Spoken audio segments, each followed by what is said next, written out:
Good morning, everyone. This is my second attempt at going live today. So I was scheduled to go live at 5 o'clock and it was all set up, ready to go. And then Facebook just decided to give me a little circle going round and round and round. So this is my second attempt. So hi, everyone. Good morning to England. Good day to everyone else, wherever you are. I don't know what time zones you're in. My name's Sophie Nicole Casey, and I'm the owner of Casey Marketing Creations, and I'm here to talk to you about Facebook ads. Yay! Hey Chanel, yes, it's working. Yay! I was like, oh no, my first ever professional live, and everything's gone wrong. And I've got my little one here. He's 11 weeks tomorrow, and he started crying like moments before I was due to go live as well. I was like, oh no, what's going on? So yeah, first I'll just tell you a bit about myself. So obviously you guys all know Chanel. I've known Chanel for a very long time, for 30 years literally, since she was in the womb and since I was really small. Um, yeah, Facebook ads is my thing now. I live in Thailand and obviously I'm here with little one now. And I recently created a course so that I could hopefully do less of the hands-on work and more of the actual like teaching and coaching people in that area. Um, Morning, Marky. Hello. So I was going to start by talking about the elephant in the room, that is COVID-19, because obviously many businesses don't know whether or not they should be running ads now. Yeah, it's a difficult question to answer. I think 100% yes. Obviously, if you're a business and you cannot operate online, then there's not as much reason to do that unless you just wanted to keep up your appearances. But basically, if you're offering something online, then 100% keep advertising. For a start, because a lot of companies have stopped advertising, there's less competition there. So the price to reach like 1,000 people on Facebook has actually gone down. So it's cheaper to advertise now. But also it's even more difficult to be seen because now everyone's on Facebook all day, every day. Everyone's posting everything. There's just so much noise out there in the social media world. There's like so much noise you have to cut through. And if you're just relying on organic, it's going to be really hard for your business to be seen. So I mean, there is etiquette. So it depends on what your product or service is, but it might not be the best time to just be trying to sell on ads. You've got to be sensitive to your audience. You've got to show that you're aware of the situation and you want to help them. So think about what your product or service is, and how you can help them. If it's something and you can still ship it out, maybe offer free delivery or different things. If you're a local business, work out ways you can do that with the distancing. And so on. So just be aware of, what's going on in the world and be empathetic more than anything, but do carry on advertising. Right, bear with me just a second because I had a couple of notes which was all set up before I had to go live again. So yeah, first of all, I just wanted to say why you should be advertising on Facebook, basically, because you should be. So as of the 2019 December figures, there are now 2.5 billion monthly users and 1.5 billion dailies on Facebook. So that's like a hell of a lot of people. Whoever your target audience is, they're going to be on Facebook. So that's one reason. It's also the cheapest place where you can advertise. So for like Facebook and Instagram, they're both owned, they're under the same company. So they're both owned together, but they're a lot cheaper than, say, Google, which would include YouTube. So it's just a good place to start for anyone. And third, your competition are going to be there. So, think of all those people who are online, then guaranteed your competition are going to be putting themselves out there for the same reasons you should. And if they, if they are, then you definitely should, because otherwise you're just going to get forgotten. So that's really important. I wanted to do a poll on how, just to see everyone who's watching, how many of you have actually run ads before, but I'm not sure I can do it now. Hang on, yes, I can.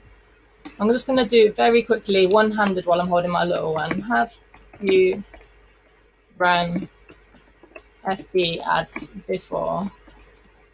Just out of interest, really, because it'll be good to know what sort of level I should be speaking on. I'm not gonna talk like you guys are all pros anyway. It'll be good to know. Oh, okay, it saved my one from earlier. So if you can just answer that, that'd be really great. That'd give me an idea of sort of where you are when it comes to Facebook ads and how much you know. Super mum. Yeah, the one-handed typing, I've got really good at that now. It's good actually because I used to be quite bad on my phone, but now I'm really productive. Like knowing I can do things on my phone that's instantly there on my laptop. It's like I'm quite good at that now. I'm quite proud. Okay, yeah, so I wanted to start with just giving you a few tips about if you've got a low budget, what you should be doing, what you should be sort of thinking about when you're running ads. So my first tip would be stay on Facebook if you can, because Facebook's quite stingy in the way that it wants to keep everyone on its platform. So if you're collecting leads, for example, if you're sending people away to a landing page to sign up, then Facebook's not going to like it as much as if you're just using their lead forms. So it's going to cost you that bit more. We could go into depth about whether it's actually better or not later, but as far as Facebook's concerned, immediately it's cheaper normally to get leads via Facebook forms than it is to send them to a landing page. So that's one thing to keep in mind. The problem there is if, for example, you want to collect emails and you want to put them into an email automation that goes out automatically, it's going to be a lot harder from Facebook because you would need to use like Zapier or one of them programs that automatically sends the hook to make that happen.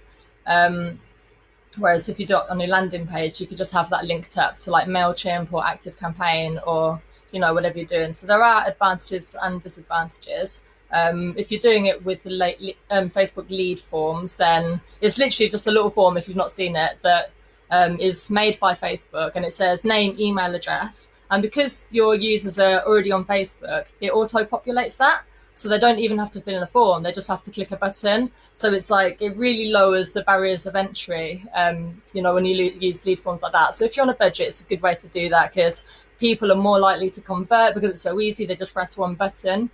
But then do just keep in mind that if it is so easy to convert, if it is so easy to sign up, then everyone might just do it without any like real intention of following up later or, so sometimes it's better to have a bit of barrier. You can actually add extra questions there as well, though, to make it more difficult for them to sign up. Then at least you've got like a higher quality of leads coming in. Chanel, that was your biggest challenge when I was there. Yes. Well, I had the old laptop then as well. This is a new laptop. The other one had a broken NM.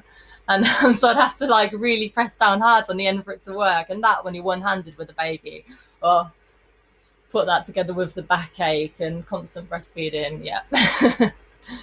Okay, so the next tip is video ads as an objective.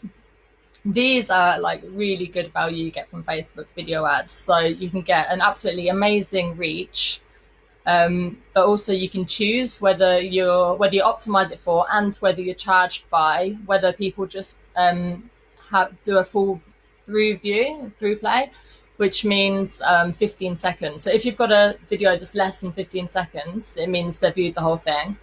But otherwise you can choose to be paid by like impression, so it just goes to as many people as possible, and maybe they don't have the intention to watch your full video or something. But if you've got like a message that you really want to get out to your audience and you're only paying per through play, then that's definitely the best way to do it, because, well, you're only paying per through play. You're not paying for all the impressions. Like with the other objectives, even if like traffic and conversions and stuff, even if you don't get any clicks and you don't get any conversions, you're still paying for the impressions.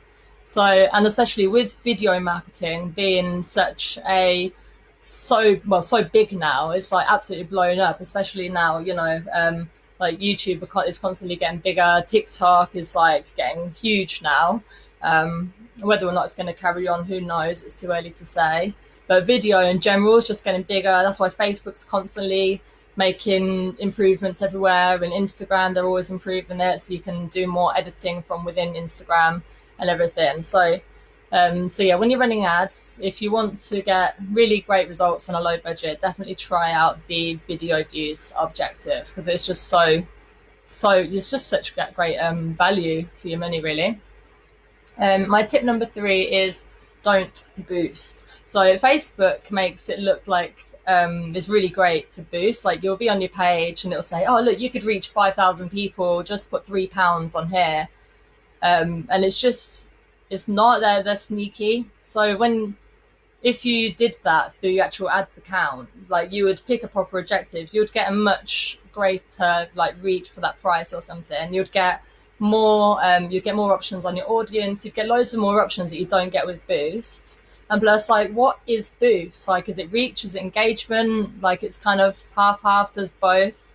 It's not that great really at all. But Facebook's always trying to push it. It's always trying to make it really easy for anyone to run their own ads for their business and saying, yeah, do this. And yeah, it might look great. It's what I call vanity stats. You might get loads of likes and it might say you've reached thousands and thousands of people, but what have you actually gained from it? Like, where does that go into your strategy? If you just want loads of people to see something, then yeah, that's fine, do that. Or do it properly in the actual ads manager and get, like, I don't know, a lot more reach, or you choose exactly what you want and that's what you get, basically. So don't boost posts. You could waste a lot of money doing that. My tip number 4 is don't go straight to the sale. So if you've got a high value product or service that's going to cost like £500, £1,000 or something, or even less, you don't go straight to the sale. You can't. It's like someone comes up to you in a bar and says, your place or mine. Like, it's not going to go down that well, really, is it?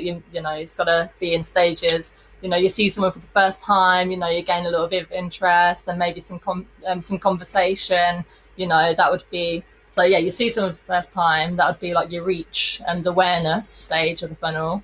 And then you start talking to them, you start having some conversation.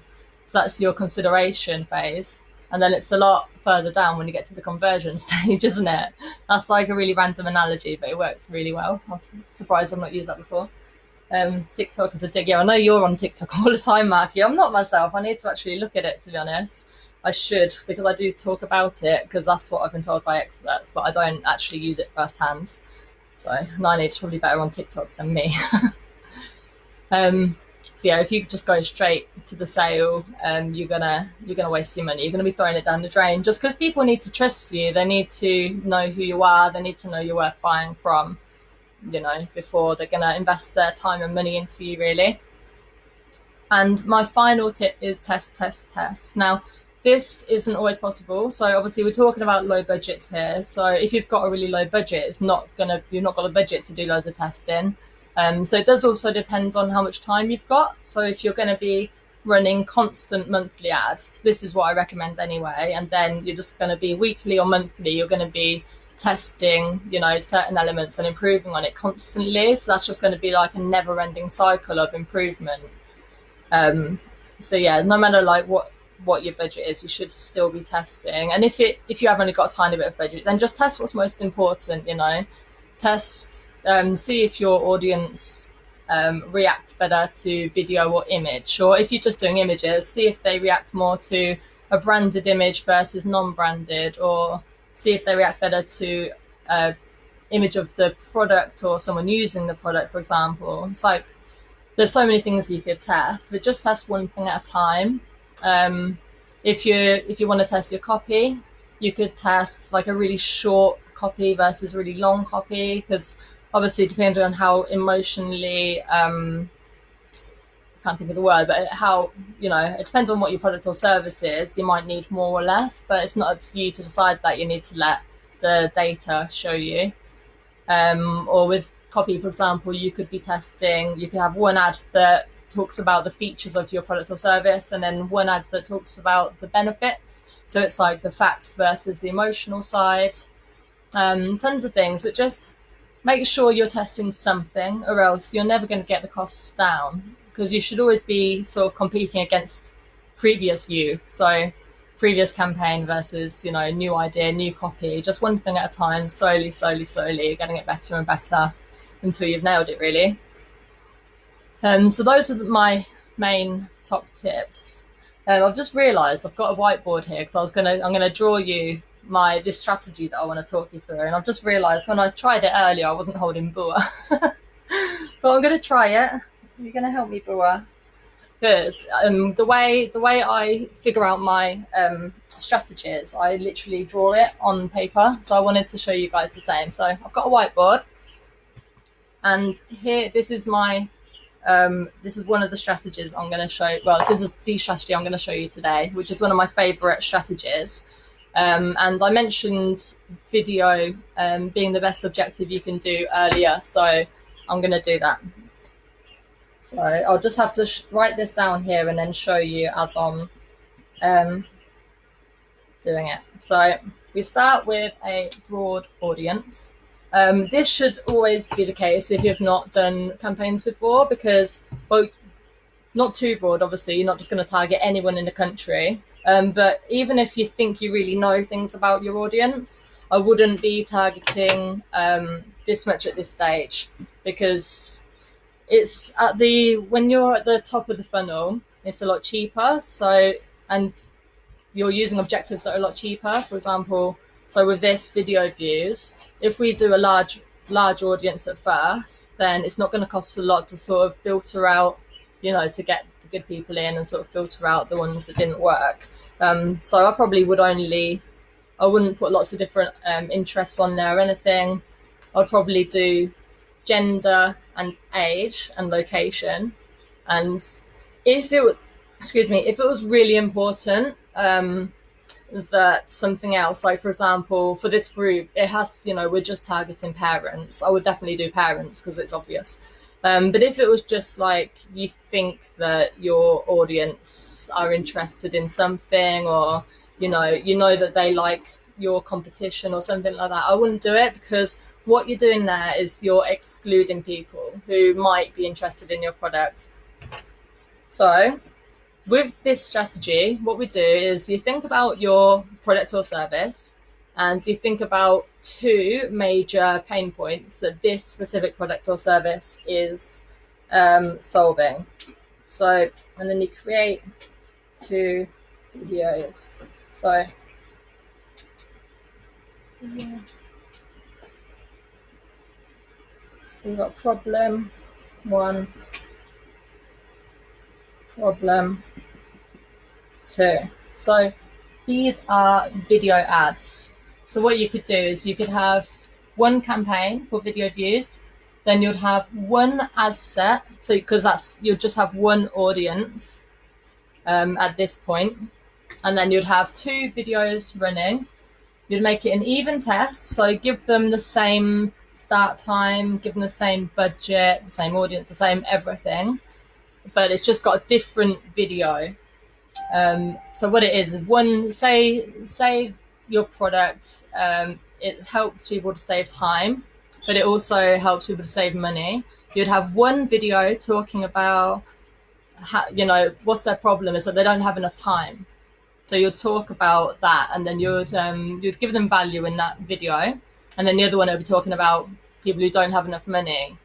And then once you've got your results back, what you'd do is you'd look at all the through plays, so everyone who watched at least 15 seconds, and you'd put them in audiences. So you'd have audience 1 who likes problem 1, then you'd have audience 2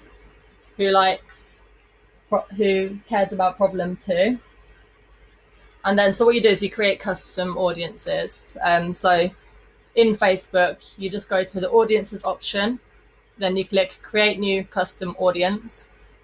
You make sure you choose your page, choose video views as the thing that we're looking at.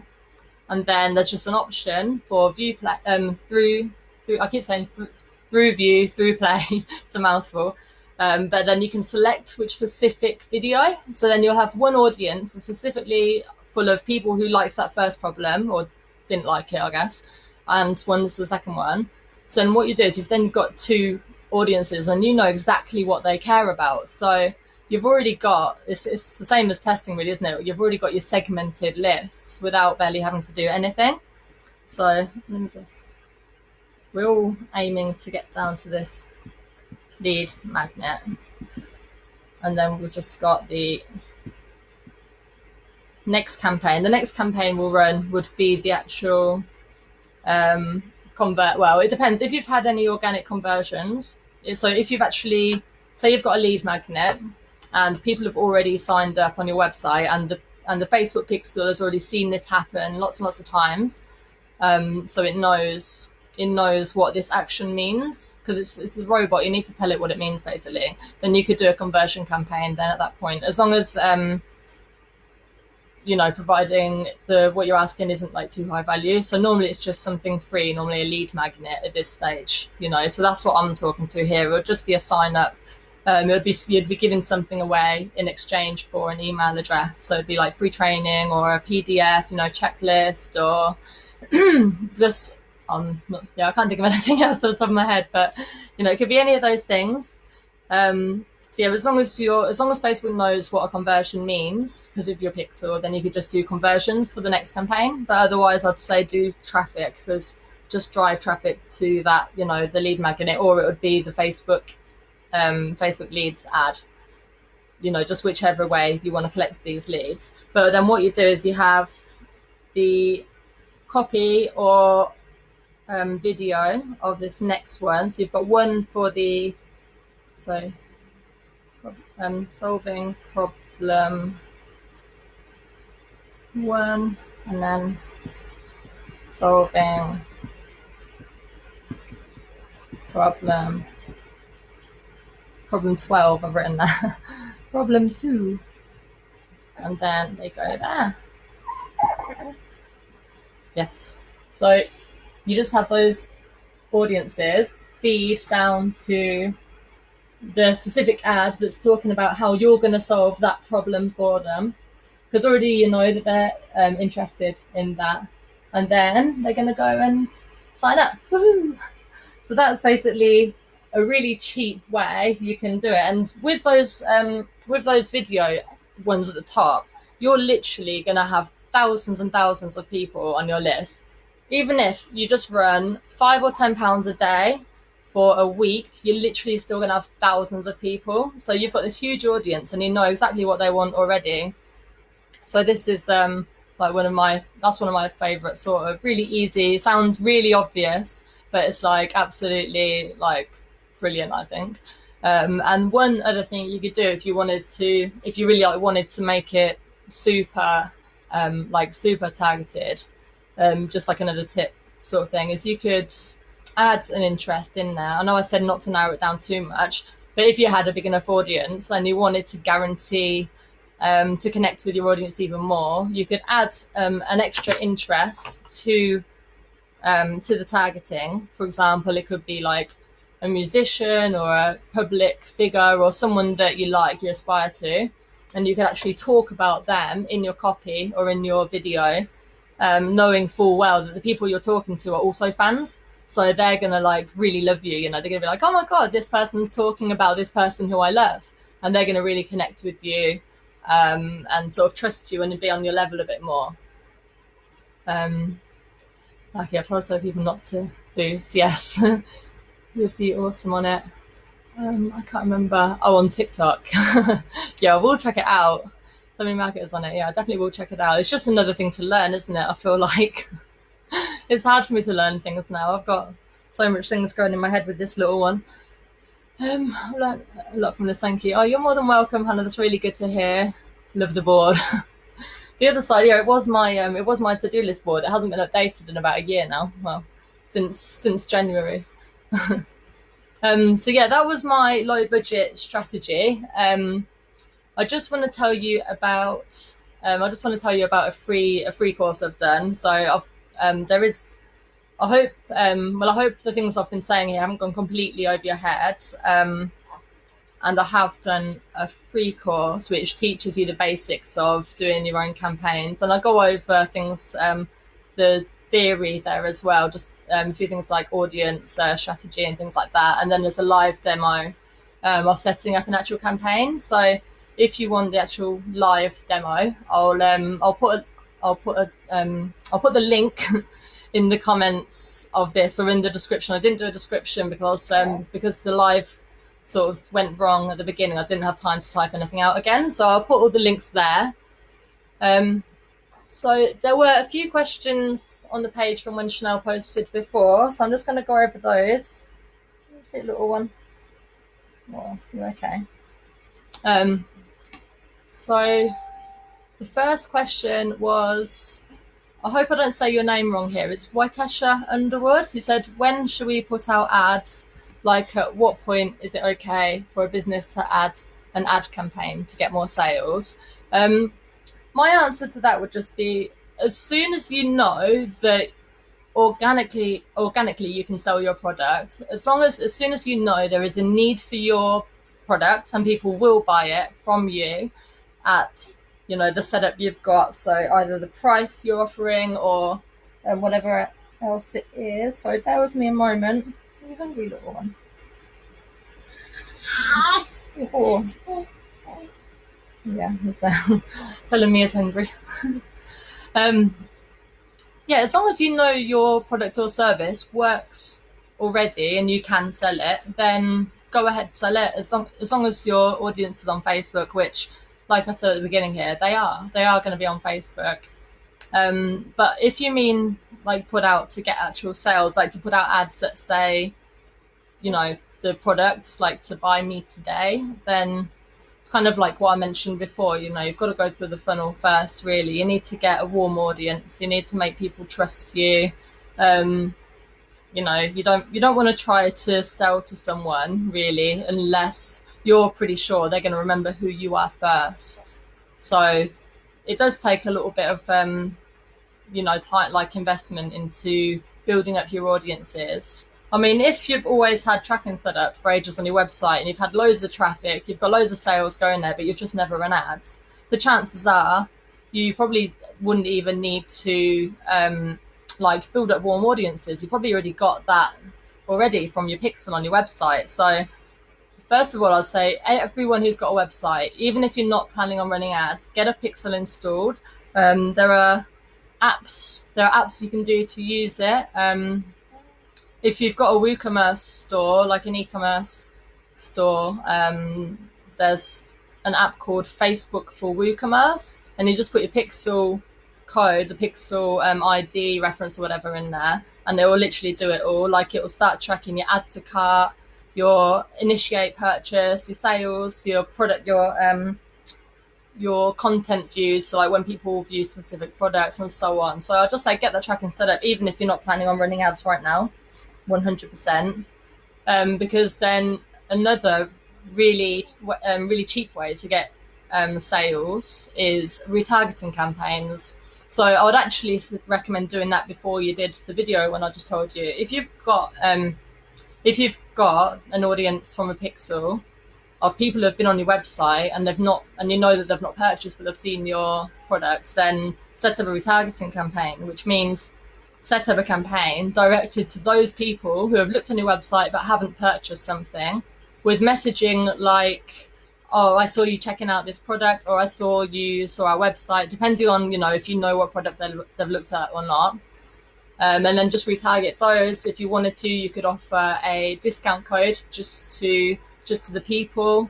If you know that they have looked at it, you know, like not within the last 5 or 10 days, but within the last 30 days, for example, you know that they've seen you recently, but they've not seen you that recently, so they're slipping out of your radar, for example. You could then hit them with a discount code and be like, buy today with this code for 10% off. And, you know, that's it's a really cheap way to get some sales, you know, a lot cheaper than warming up an audience from cold and making them trust you and doing that. So that's like another sort of easy win you can go for. Sarah Kate McConnell asked if running a competition to win a free service in order to gain more likes or followers on business page, is an ad a good idea to promote it? Yeah, definitely. So you could actually run that as an actual Facebook likes campaign. The only thing I'd say is just be really, really careful. Facebook are changing their rules all the time with competitions. And Instagram the same as well. They've got slightly different rules on Facebook and Instagram, but they're pretty much the same. I had a look at it today when I saw your question. And basically, they're just saying don't ask people to share or to tag. Don't ask people to tag people who aren't actually already in the photo or something. Don't ask them to um, share. Don't make them. I'm trying to remember. I've got the link. I'll post it below. But basically, you can ask them to post on your page, but you can't ask them to tag friends. You can't ask them to do any false tagging. Basically, that's the main thing they really don't like. But I'll tag a link to the exact rules and just make sure you're following those when you're running it. But I think, yeah, that's a really great idea, just to do a likes campaign. And then once, in the ad, sorry, just make sure you include the rules. So when it stops, how you're going to pick the winner, if it's going to be random or what. And you do have to state that Facebook aren't endorsing it. Facebook had nothing to do with it. You have to state that and take full responsibility. And then when you go to your page later, in the page settings, you can, if you go to people under the pages, I think it is, you can see what date people liked your page. So then you can just pick one after that date, basically. But yeah, competitions are a really great way to do it because you're kind of cutting out a bit of the funnel. So you're not just asking someone to like a page, you're asking them, and it doesn't hurt, it's not hard to like a page, is it? On a like campaign, they would just click like, that's it, done. And the fact that they're going to get something out of it, especially in a competition or potentially, I think that's a great idea. And then Hilary Hill. So my business is similar to yours, Chanel. I want to help other women start an online business, service-based or physical product-based, print on demand mostly. I'm trying to grow my group and leads for my email list with an opt-in, but every time I try to make an ad, it keeps getting rejected because it's labeling me as MLM or work from home, thing they don't allow. I don't know how to get around this. I'm not MLM. Yeah, this happens a lot actually, and we've seen the same with Chanel's as well. I think what it is they've got a lot of the ads first go through. They get checked first by a robot.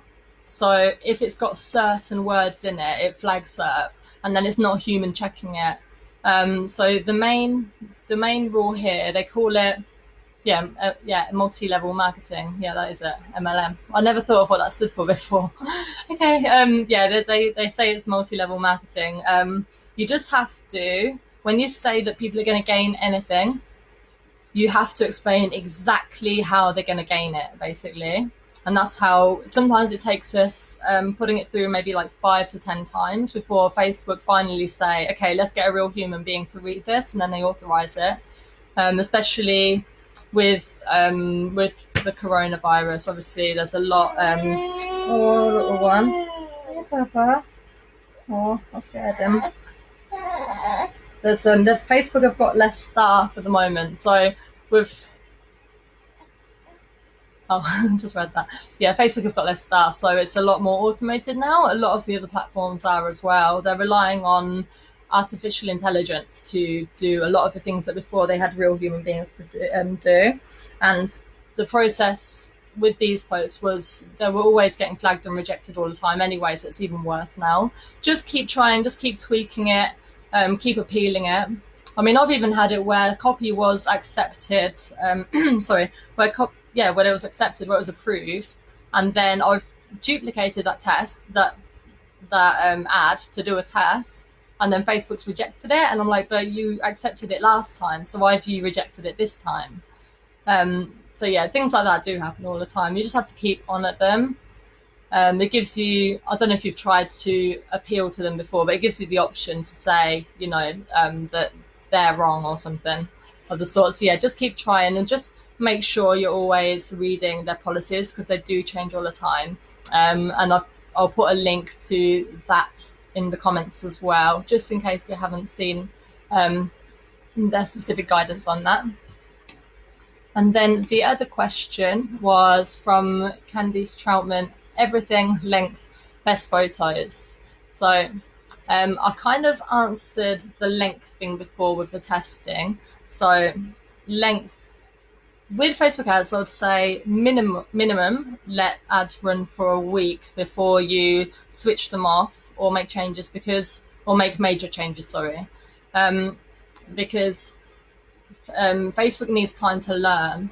So when you state what objective you want, like Facebook has incredible amount of data. It knows what we're all doing. It knows how often we click on an ad, or we click on something, or we read more about it, or we scroll straight past. He knows if we're more likely to click and leave or click and sign up. They know everything about us.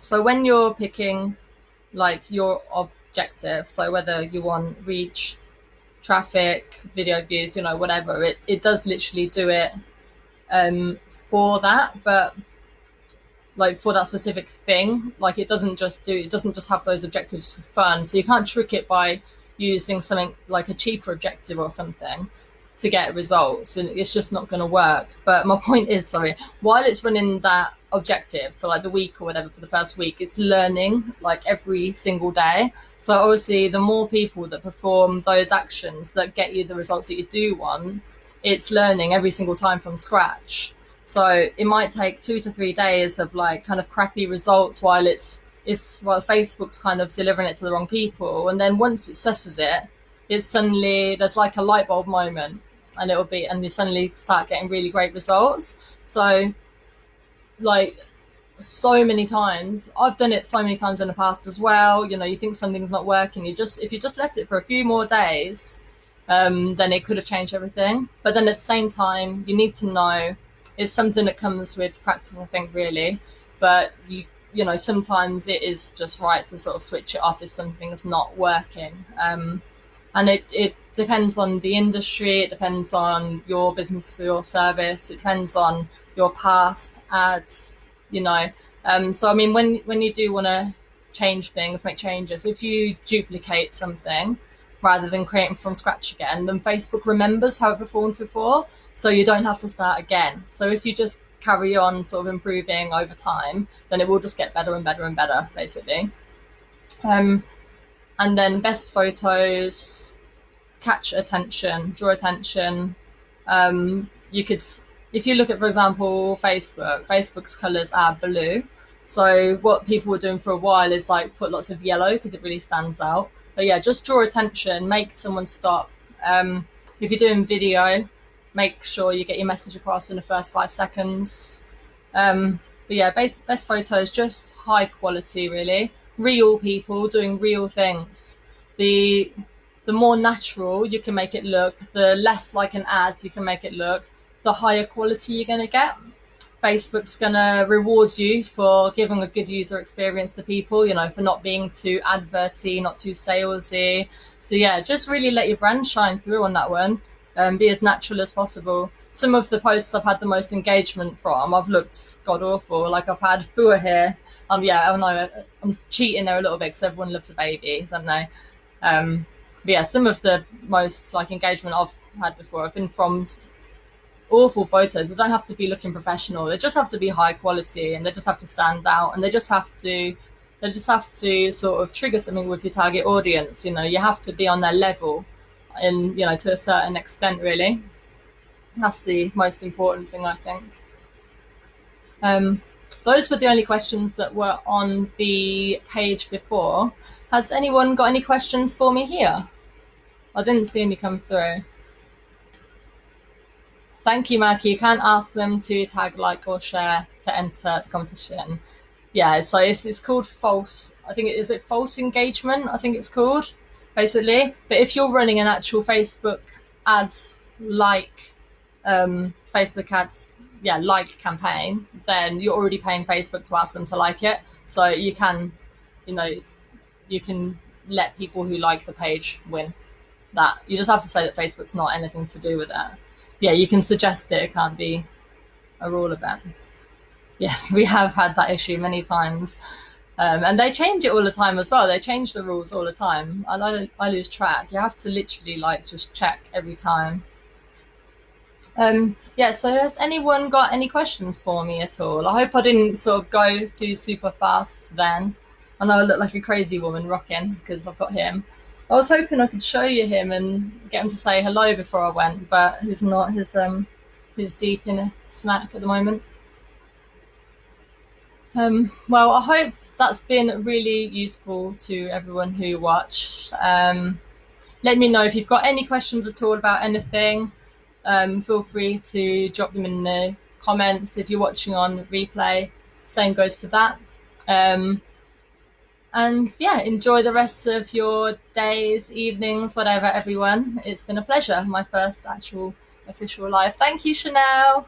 Yeah, I was super. I'm kind of glad that Facebook broke at the beginning and didn't work, because it sort of like let me feel like um, less sort of panicky about things.